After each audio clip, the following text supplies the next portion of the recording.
On the 28th of April this year, at 8:30 a.m. in minutes of a National Executive Committee chaired by party leader Uhuru Kenyatta and exclusively obtained by K24 TV, details that Monday's NDC will see the former president maintained as the party leader of Jubilee despite calls to have him exit the political seat in line with the Retirement Benefit Act.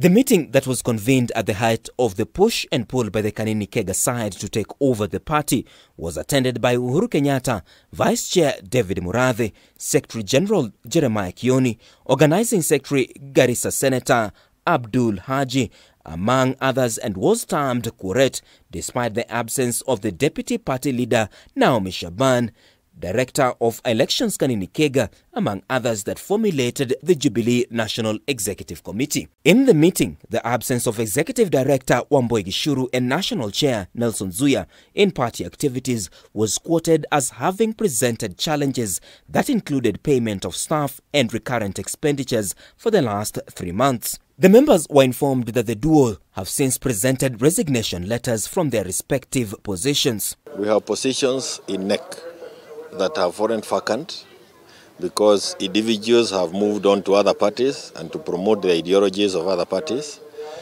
Our resolutions of 2022 NDC were clear that Jubilee terminates any relationship or cooperation with UDA. The Friday 28th meeting also named Chairperson, Secretary General, Treasurer and Executive Director as signatories to bank accounts, with Polycarp Hinga was appointed as acting ED, replacing Wambui Gishuru.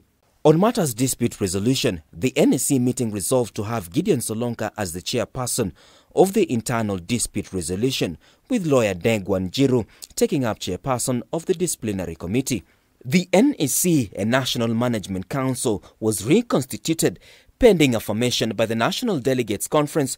The Constitution, the Political Parties Act, and even our own Constitution, this party Constitution is clear. It talks of if you work with another, then you are deemed. And deeming means tafadhali, we were doing, unajua ile unasema kwa heri kwa basharasi. Nafanya namna hiyo, kwa hivyo kesho inaweza kuwa namna hiyo, but it is not our main reason of coming here.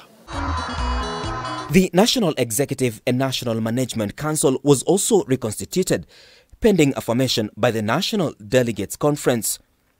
The NDC also resolved to make changes on the National Management Council, where David Murathe will be the acting chairperson, Jeremiah Kioni will remain Secretary General, Senator Abdul Haji as the Organizing Secretary, Kagwe Gishohi as the National Treasurer, and Yasin Nur as Acting Deputy Secretary.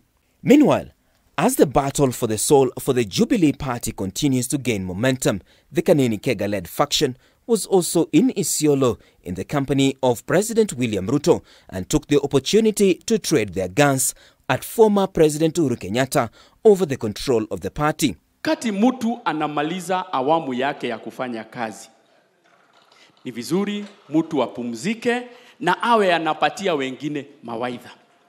Baada ya miaka 10 tusikuone tena ukingangania chama cha UDA kama vile tunaona yule ambaye wa Jubilee anangangania. Mimi ningeomba kwa heshima sana aliyekuwa rais wa 4 wa Jamhuri ya Kenya aachane na siasa, ashirikiane na mheshimiwa rais, tupeleke taifa letu mbele. Na hiyo katiba is very explicit of what should happen. It is very explicit on what should happen when you do not obey that Retirement Benefit Act. Mheshimiwa former president, mimi nakuuliza kama kijana, tafadhali, sisi wa Kenya tunaheshimu kiti ya marais ambao wamestaafu. Tafadhali tusaidie kuendelea kuheshimu hiyo kiti. Mzee Kibaki, mtu mungwana, akakuja, akapeana serikali, akaishi. Wewe sasa unaruka ati kesho uko na NDC.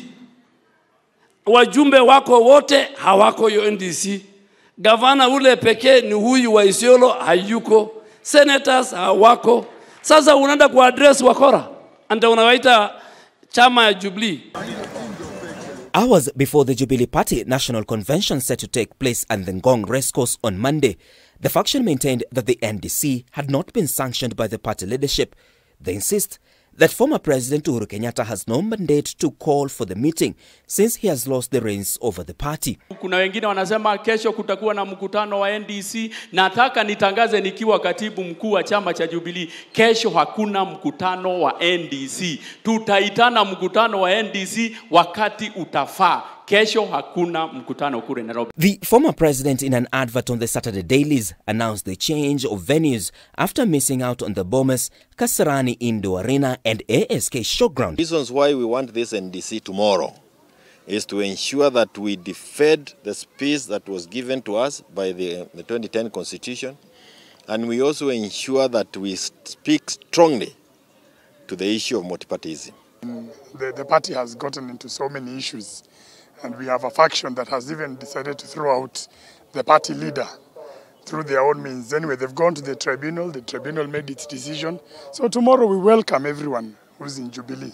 Even those ones, they should be here, so that we allow the delegates to have their say.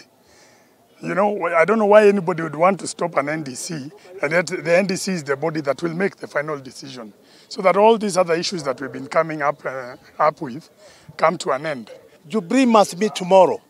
Then we begin a new order, a new democracy order in Kenya about political parties. The strength is not in what number of people you have in parliament. The strength is in what you stand for. Upon the failed takeover of the party offices in Kileleshwa by the rebels, the former president was forced to intervene in defense of Kioni faction and called for a national delegates conference slated for the 22nd of May, whose repercussion would be to purge the rebels allied to Kanini Kega, who had opted to work with President William Ruto. Martin Opio, K24 TV, Nairobi.